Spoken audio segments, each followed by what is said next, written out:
Boa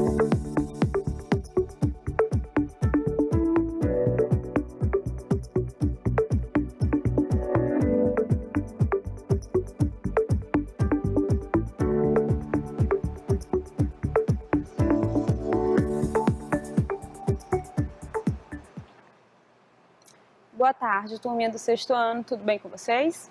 Estamos aqui mais uma vez para mais uma aula de língua portuguesa com a professora Nara.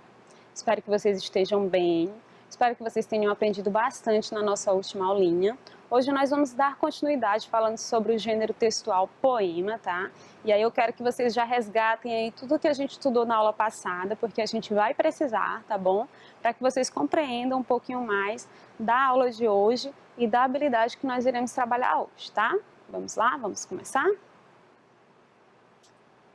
Nosso gênero textual é o poema, tá bom? Continuamos com esse gênero textual, revisando aí, vocês já estudaram esse gênero, a gente está revisando, relembrando tudo que a gente viu, tá?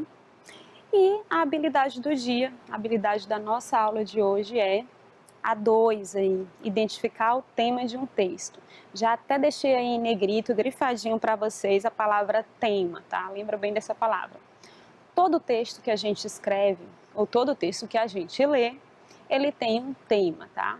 Ele trata de algo. Quando eu pergunto qual é o tema do texto, eu estou querendo que você me diga do que esse texto fala, tá? Qual é a ideia principal ali do texto? O que aquele texto está tratando? E vocês, enquanto alunos do sexto ano, vocês enquanto leitores, já tem que começar a identificar isso. Então você faz a leitura de um texto. Primeira coisa que você deve se perguntar assim que terminar de lê-lo é do que esse texto trata? Qual é o tema dele? Qual é o assunto principal do texto, tá? E aí você vai ler um texto de uma página, duas, meia página. Se for um poema, você vai ler 3 estrofes, 4, ou o tanto que o texto tiver. E aí você vai procurar naquele texto, na leitura daquele texto, qual é o assunto principal, tá? Do que ele trata, qual é o tema. Então, o foco da nossa aula hoje é esta habilidade, tá? E aí a gente vai identificar o tema nos poemas, tá bom? Eu trouxe alguns poemas para a gente fazer a leitura, na aula passada a gente leu alguns e já vão aí pensando, tá? Como é que eu vou identificar, como é que eu vou saber qual é o assunto do texto, tá bom? Primeira coisa que eu tenho a dizer para vocês é a leitura fundamental. Você tem que fazer a leitura uma vez, duas, quantas vezes forem necessário para que vocês consigam perceber ali, identificar ali do que o texto trata, tá bom? Vamos relembrar que a gente estudou na aula passada, tá? Vamos relembrar o que é o poema, vamos relembrar como é que ele é estruturado, como é que ele é organizado, tá bom? Tudo isso é importante na hora de identificar o tema do texto também. Trouxe esse texto aqui para a gente ler. De cara, vocês já estão dizendo que se trata de um poema porque já estão observando aí como que ele é estruturado, né? Nota que a gente não tem aquele espaçamentos em um parágrafo, tá? Não é um texto em prosa, é um texto em versos, tá? E quando a gente faz um texto em versos, quando a gente vai escrever um texto em versos, um poema, uma letra de música, por exemplo, a gente não dá espaçamentos parados, a gente escreve um verso abaixo do outro.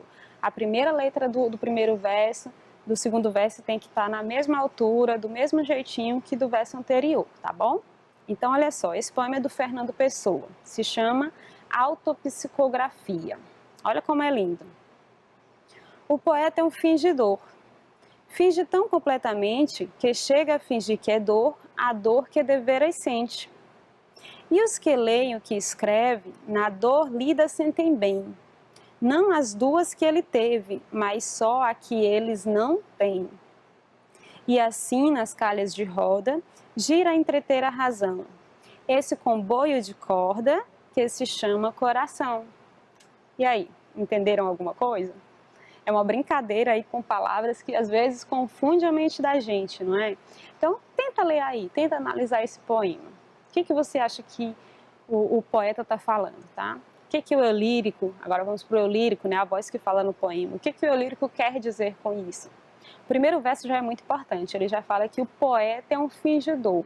Fingidor é uma pessoa que finge, né? Que finge que sente algo, que finge que fez algo, que finge que viveu algo. É tudo fingimento, tá? Mas esse fingimento, até que ponto esse fingimento é algo real ou não? E aí? Olha só, o poeta é um fingidor. Ele finge tão completamente que chega a fingir que é dor a dor que deveras sente. Que coisa, né?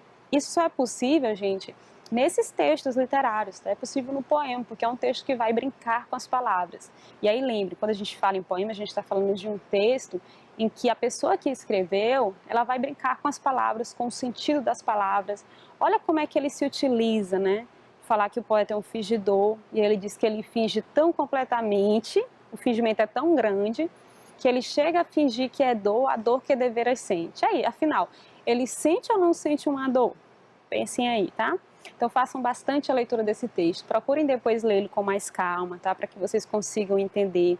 Lembrando que os textos poéticos, os poemas, diga-se de passagem, são textos que abrem margem para várias interpretações, tá? Então eu posso ter uma leitura, você pode ter outra, eu posso entender uma coisa do poema, você pode entender outra, e não quer dizer que essa interpretação esteja errada, tá bom? É um texto que dá liberdade para isso, e isso é fundamental, é importante. Então voltando aqui para o nosso lembrete, né? Vamos relembrar aqui o que é o poema, tá? O poema é um texto literário escrito em versos que são distribuídos em estrofes. E aí vocês já conseguem visualizar isso ao olhar para o poema Autopsicografia do Fernando Pessoa. Nota aí que cada linhazinha escrita dessa é um verso, tá bom? E que esses versos estão distribuídos em estrofes. No caso deste poema aqui, em uma estrofe, né? A gente tem aqui uma estrofe com vários versos, tá bom? Então relembrou aí o que é o poema? Tranquilo, né? Não esqueçam disso, tá bom? É muito importante, até para quando vocês forem identificar os gêneros dos textos, tá bom? Então vocês já sabem, esse tipo de poema, esse tipo de texto, como é o caso do poema Autopsicografia do Fernando Pessoa, pertence ao gênero poema, tá bom? Porque é um texto escrito em versos distribuídos em estrofes. Mas deixa eu falar uma coisa aqui para vocês. Os poemas, eles só podem ser escritos dessa forma? E aí, pessoal? Já adianto que não, tá bom? Geralmente, olha só, geralmente, não sempre. Geralmente os poemas são escritos em versos distribuídos em estrofes. Mas vocês vão ver depois que existem poemas que não são escritos assim, na vertical, com uma estrofe, um versozinho abaixo do outro, conjuntos de versos distribuídos aí na folha de papel, tá? Vocês vão ver que existem poemas que eles brincam ainda mais com as palavras, tá? Eles formam imagens com as palavras. São os chamados poemas visuais, poemas concretos, que vocês vão ver um pouquinho mais na frente, tá bom? Mas para quem já é curioso, quem gosta de saber muito das coisas, já vai dando uma pesquisadinha sobre os poemas visuais e os poemas concretos. Aí vocês vão ver que nem sempre os poemas vão estar organizadinhos dessa forma, tá bom? Então, só relembrando, pessoal, qual é a intenção do gênero poema, tá? Principalmente é sensibilizar o leitor, tá? É provocar a reflexão no leitor, é criticar algo, tá? Então você pode encontrar um poema que vai te sensibilizar de alguma coisa, você pode encontrar e ler um poema que vai fazer você refletir sobre algo, e até poemas que fazem críticas sobre determinados assuntos relacionados à nossa sociedade, tá bom? Como é que esses textos são organizados? Geralmente, eu acabei de falar, geralmente eles são distribuídos, são escritos em versos distribuídos em estrofes, tá? Geralmente, mas nem sempre. Existem poemas que eles não são apresentados assim, bonitinhos desse jeito, uma estrofezinha abaixo da outra, um verso abaixo do outro, não, tá bom? Vocês vão encontrar outras formas de poemas que são tão lindas quanto essa, tão criativas quanto, tá bom? Quanto à sonoridade, gente, quando a gente fala em poema, a gente fala em musicalidade também. Por isso que é um gênero muito próximo ali da letra de música, tá? Quando a gente fala em sonoridade do poema, a gente está falando de como que o poeta escreveu aquele texto, ao ponto de quando você lê, você se sensibilizar de algo, você se emocionar, você quase que cantar quando for ler, tá? A gente costuma dizer que não lemos poemas, que nós declamamos poemas, tá? Porque é quase uma transcendência ali dos sentimentos, como a gente falou na aula passada, tá bom? Você chega a vivenciar mesmo o que está sendo dito ali. É o caso do poema Autopsicografia, né? O poeta é um fingidor, finge tão completamente que chega a fingir que é dor a dor que deveras sente, tá? Então, a gente sente isso também, não é só o eu lírico não, tá? Então, quando a gente fala aqui em sonoridade, a gente está falando como é que a sonoridade se apresenta nos poemas, tá? Para que ela serve? Ela vai contribuir, gente, com a expressão da ideia principal do poema. Então, já grava aí que tem a ver com o nosso tema da aula de hoje, né? Com a nossa habilidade da aula de hoje, tá? A sonoridade contribui para expressar a ideia principal do poema. Como é que ela é construída, como é que ela se apresenta, como é que ela se dá. A gente vai ver já já na prática, tá? Ela é construída por meio de recursos como o ritmo, tá bom? A repetição dos sons, a repetição das palavras, a presença ou não de rima. Vocês já viram anteriormente que as rimas podem fazer parte dos poemas e elas contribuem para essa sonoridade, tanto que quando a gente lê fica aquele vai e volta, né? Aquela sonoridade bem bacana. Então, os poemas eles têm um ritmo, tá bom? Esse ritmo se dá pela alternância de sílabas fortes com sílabas fracas, mas na frente vocês vão entender um pouquinho mais sobre esse assunto, tá bom? A linguagem, como é que se dá a linguagem dos poemas? Lembra que eu falei para vocês que é um tipo de texto? O poema, ele é um gênero textual que nos permite múltiplas leituras, digamos assim, tá? Por isso que eu falei que eu posso ler um poema e entender algo, você pode ler um poema e entender outra coisa. E tá tudo bem, tá? Isso é super válido, é permitido. Isso é permitido porque a linguagem dos poemas é uma linguagem multissignificativa. O que eu quero dizer com isso? É uma linguagem que tem muitos significados, tá bom? Que a gente vai trabalhar com a questão do sentido conotativo das coisas, tá? Não é o sentido denotativo ao pé da letra, é conotativo, tá? É um sentido figurado. Então pode ter mais de uma leitura, mais de uma interpretação. Com o emprego de imagens, de figuras, como a metáfora, a comparação, a personificação, que a gente viu na aula passada, lembra? A literação. A forma como se diz é tão importante como o que se diz no poema. Então grava isso. A forma como eu digo, o que eu estou sentindo, o que eu estou querendo retratar naquele poema, tratar naquele poema, é tão importante quanto o que eu digo, tá? O que eu penso e o que eu sinto, tá bom? Então vamos falar aqui da questão das repetições nos poemas. Na aula passada a gente viu algumas figuras de linguagem, hoje eu quero que vocês vejam aqui outros recursos utilizados pelos poetas que ajudam na música, na sonoridade, na estrutura, na forma, na linguagem, na construção de um poema, tá?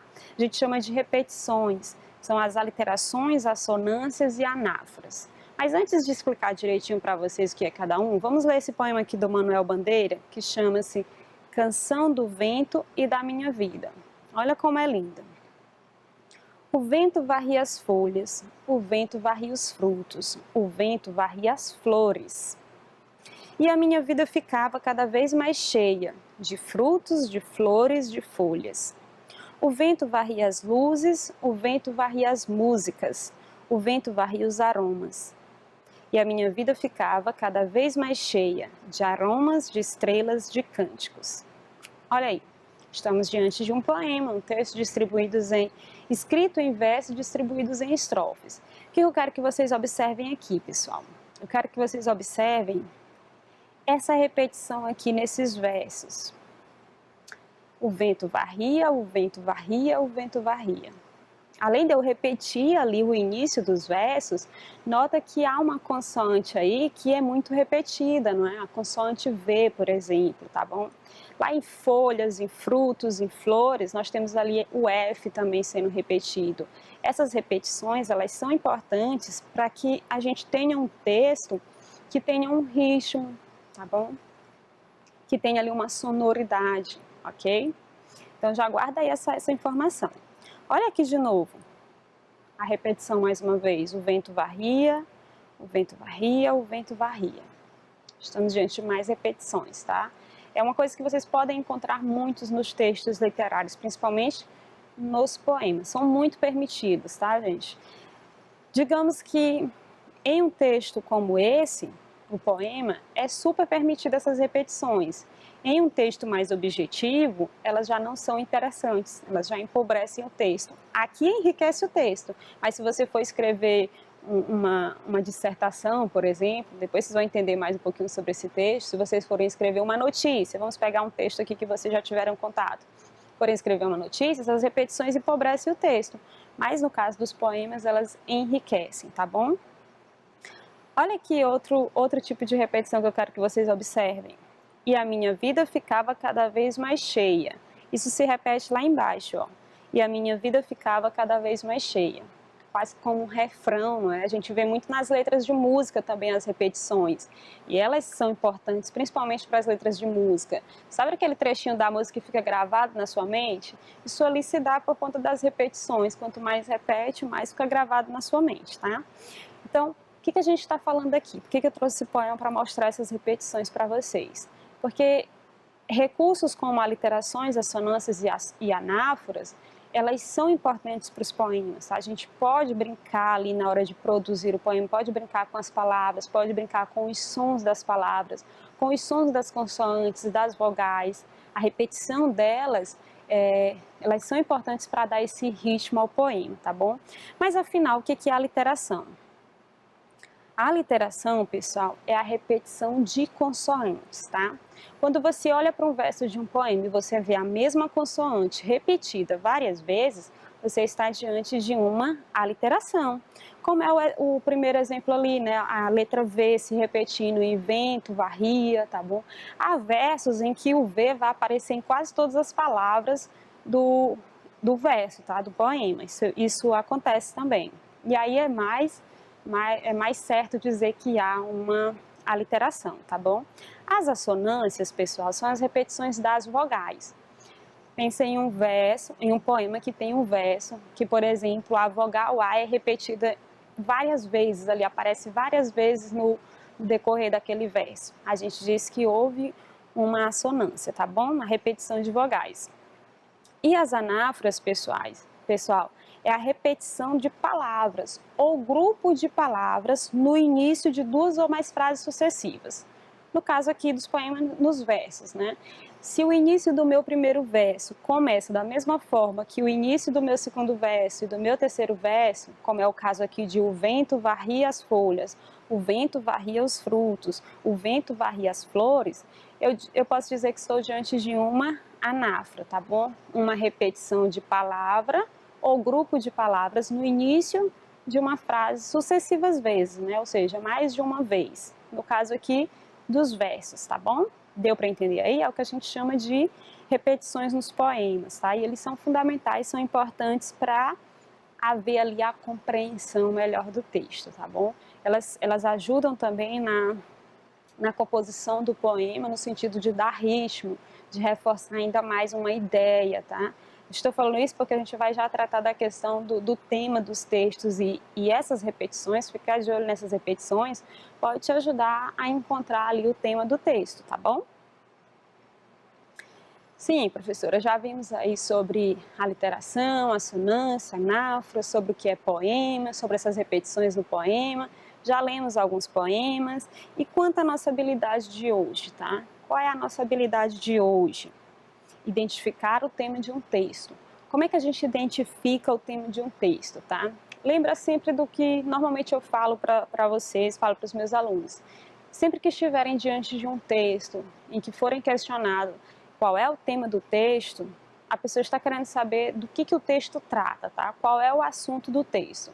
E aí é necessário, às vezes, fazer até mais de uma leitura do texto para que você compreenda do que o texto trata, tá bom?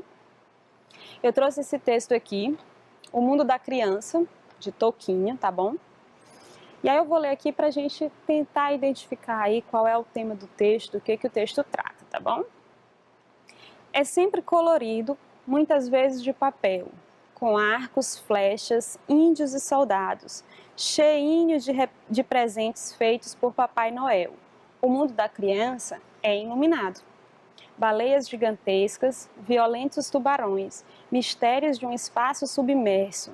Espaçonaves passam por 10.000 constelações. O mundo da criança é um universo. O mundo da criança é um universo. Olha as repetições, né? Pipas, peões, bolas, balões, skates e patins. Vovó, vovô, mamãe, papai e família. É fácil imaginar uma aventura dentro de uma selva escura com perigos e armadilhas, viagens para encontrar minas de ouro, piratas e um tesouro enterrado numa ilha. Tudo imaginação, será? Imagens, games, bate-papos no computador. O tempo é cada vez mais apressado. E mesmo com todo esse imenso interativo amor, o mundo da criança é abençoado. O mundo da criança é abençoado. Olha a repetiçãozinha aí de novo, né? Então tá aí o texto, gente. Se fosse perguntado para vocês, qual é o tema do texto? Eu estou querendo que você me diga do que o texto fala, tá? Qual é a ideia principal do texto? Qual é o assunto do texto, tá bom? E de um poema, de uma letra de música, qual é o tema, tá? Qual é a ideia central? Falou de muitas coisas aí. Falou de pipa, falou de vovô, falou de balões, falou de espaçonaves, de tesouros enterrados numa ilha. Esse texto aqui fala de muita coisa, não é? Então, não dá pra gente dizer que o texto fala disso, disso e disso, tá? É a ideia central. Quando eu pergunto sobre o tema de um texto, eu estou querendo que você me diga qual é a ideia central do texto, tá? Qual é o assunto principal a ser tratado aí no texto? E aí o título já te ajuda um pouco, né? O texto está falando do ser criança, né? Da vida de uma criança, do mundo de uma criança. Como é que é a vida de uma criança? Ou pelo menos como é que é para ser a vida de uma criança, né? É um mundo de imaginação, é um mundo de fantasia, é um mundo de diversão, é um mundo de aprendizado. E tudo isso está sendo tratado no texto, tá bom? E é isso que eu quero que vocês identifiquem, é isso que eu quero que vocês observem. O texto fala sobre o mundo de uma criança, tá? O mundo da criança, que é para ser um mundo de fantasia, de aprendizado, de imaginação, de vivências, tá? E tudo isso aqui, tudo que foi listado aí, tudo que foi apresentado aí, é possível na mente de uma criança, na vida de uma criança, tá bom? Então, lembra sempre disso, pessoal. Quando você for ler um texto, que for perguntado qual é o tema do texto, muitas vezes o texto vai falar de 1001 coisas, mas quando se pergunta o tema do texto, está querendo saber a ideia principal, o assunto principal do texto, tá? Tudo isso que foi dito aí, tudo que uma criança vivencia, não dá para sair dizendo que o tema do texto é pipas, peões, balões, skates, não dá para dizer bem isso. O tema do texto é piratas, tesouros, não é bem isso, tá? Você vai juntar tudo isso em uma ideia só. Qual é a ideia? A ideia de que o texto está tratando do mundo de uma criança, tá? Da vida da criança, das experiências, da vivência, do que ela deve viver, do que ela deve vivenciar. Tranquilo, pessoal? Vamos adiante, tá? Vamos colocar tudo isso aqui na prática, vamos ver se vocês compreenderam direitinho. E aí a gente já parte logo para a nossa leitura e aí depois a atividade, tá bom? Trouxe o texto aqui do Otávio Roth para vocês. O título é Duas Dúzias de Coisinhas à Toa que Deixam a Gente Feliz. Título bem grande, não é? Mas vamos lá, entender ele direitinho. Duas dúzias. Vamos começar logo daí.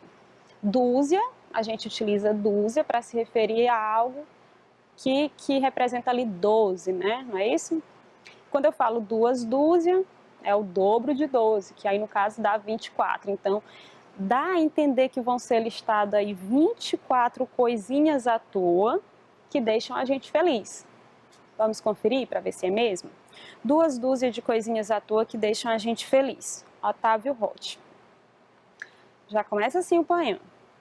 Pássaro na janela, pijama de flanela, brigadeiro na panela.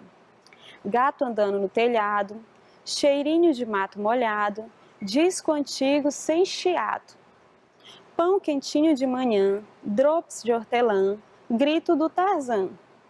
Tirar a sorte no osso, jogar pedrinha no poço, um cachecol no pescoço. Papagaio que conversa, pisar em tapete persa, eu te amo e vice-versa.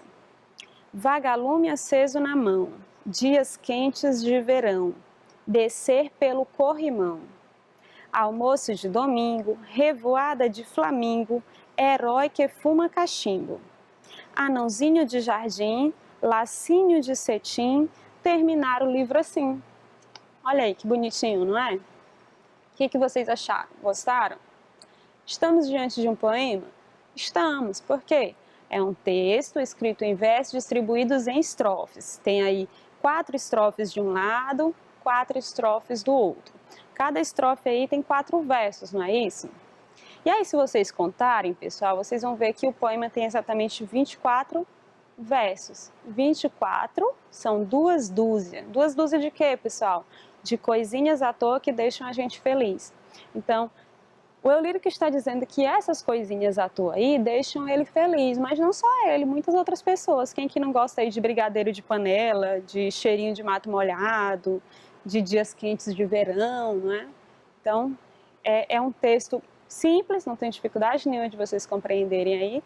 Se fizerem a leitura, se forem analisando direitinho, se tiverem essa percepção do que ele quer dizer com 2 dúzias, fica bem fácil compreender, não fica? Então vamos lá para a nossa atividade. Primeira questão diz o seguinte: o poema 2 dúzias de coisinhas à toa que deixam a gente feliz, de Otávio Roth, é sobre... Olha aí uma questão que já está querendo que você me diga qual é o tema do texto que a gente acabou de ler. Pergunto-vos, do que o texto trata? Qual é o assunto do texto? É as coisas simples que nos deixam felizes? É as coisas necessárias para a gente ser feliz? É as coisas que nos deixam tristes? Ou o livro que o autor escreveu? E aí, pessoal, do que o texto trata? Qual é o tema do texto? Qual é o assunto do texto? Qual é a ideia central? Lembra, quando estamos falando de tema de um texto, qual é o tema de um texto, a gente quer saber a ideia central do texto, tá bom? E a ideia central do texto é as coisas simples que nos deixam felizes. E dá pra gente perceber isso ao ler todos os 24 versos do poema e ler também o título, né? Quando o título diz 2 dúzias de coisinhas à toa que deixam a gente feliz. Tranquilo? Vamos para a próxima. De acordo com o texto, pessoal, olha só, a alternativa, a questão está dizendo, o enunciado da questão está dizendo só de acordo com o texto. Vamos ler as alternativas para a gente ver se ele quer o que está certo aí, o que tem a ver com o texto, o que não tem, tá? De acordo com o texto, qualquer coisa nos deixa felizes? E aí, pessoal?